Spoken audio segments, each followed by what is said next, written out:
I have been doing tech startups for more than 10 years. Also, I had a little brother. For many years, he became more and more ill. And now he does not live anymore.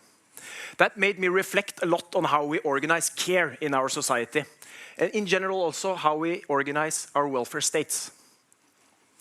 I'm not alone about that. Across Europe, you can now pick up a random newspaper and tap into the debate of the care crisis, how the aging population increased the need for care, and how a shrinking workforce is not able to cope with it.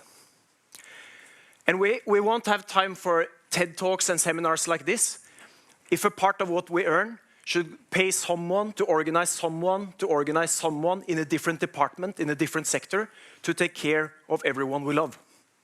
It doesn't add up. But it's a big paradox, because on the next page or in the next day in the same newspaper, you can read that unemployment rates goes up.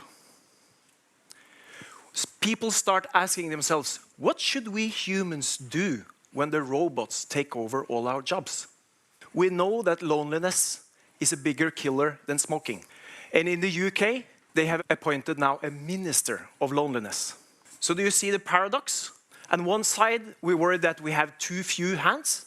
And on the other side, we worry that we have too many. What is it that we have forgotten or almost misunderstood along the way? It is that people are opportunities in itself. It should not be a problem that we live longer and healthier lives. And it's obvious that it's huge resources among elders itself, among students, among immigrants, and not to mention among unemployed. Students helping elders to the doctor or running errands, or elders helping kids with homework is great examples of fantastic opportunities, but it's hard to organize, because you have to match individual resources with variety of individual needs, and that's hard to organize. If we take just one small step to the side, and we look at digital platforms like Amazon and Airbnb, if it's one thing digital platforms like this has been extremely good at, then it is to match a variety of needs with a variety of resources. If we compare traditional ways of organizing with silos and sectors and management levels with the digital platforms has proven unmatched in industry after industry.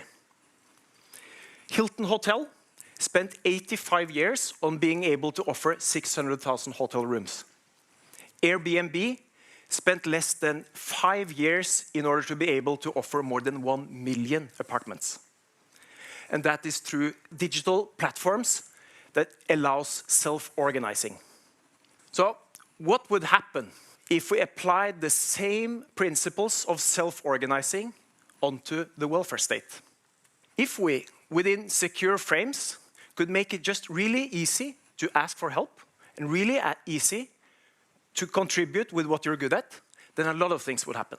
Let's say you receive home care from the municipality and you are a registered home care nurse. First thing happening is that the two of you could communicate directly regarding when and how to meet and so on and so forth, instead of a third party micromanaging the two of you.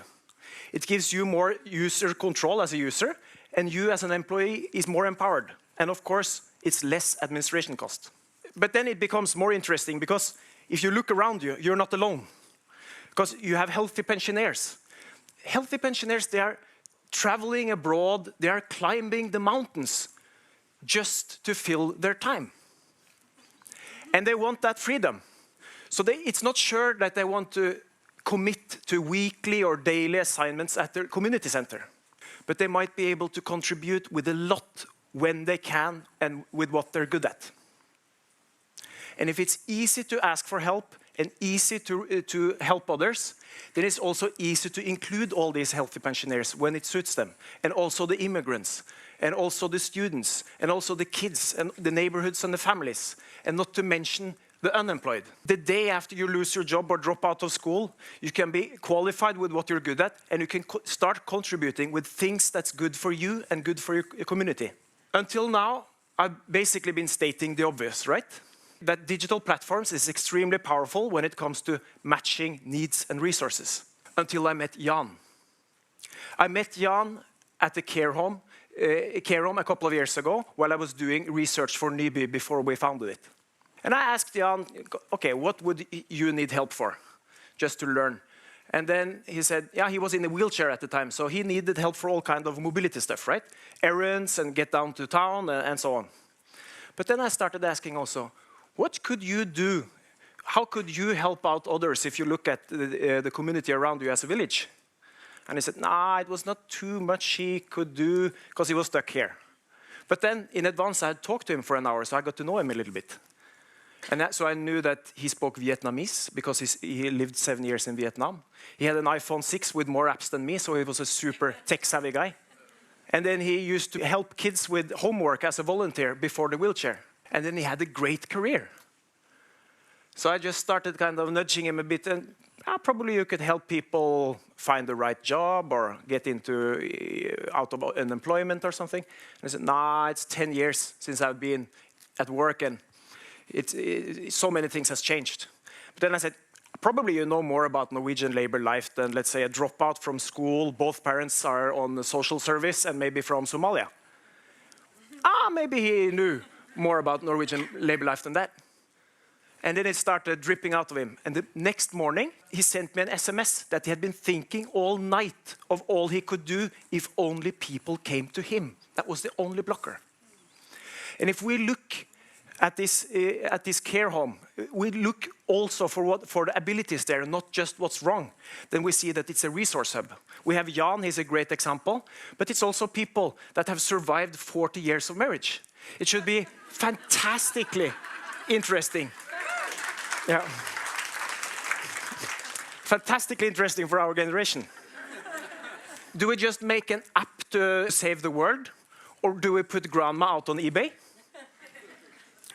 Of course, we will require the same level of security, safety, and quality, even though we move from one way of organizing into more self-organizing.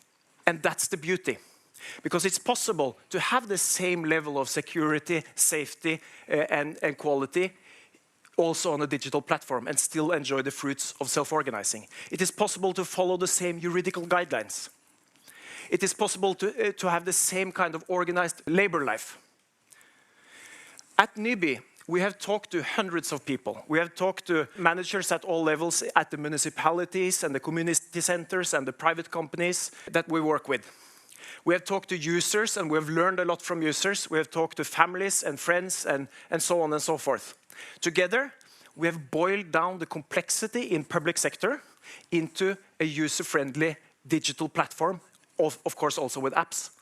This tool does three things. It makes it easy to ask for help. It makes it easy to contribute. And for organizations, it makes it way easier to enable self-organizing within secure frames. Anyone can use the app, and anyone can become a user. But it's still the existing organizations that is the gateway in. Because it's exactly by combining the know-how and the experience and the values of the existing organizations with the digital platform power that we together can build next generation welfare society.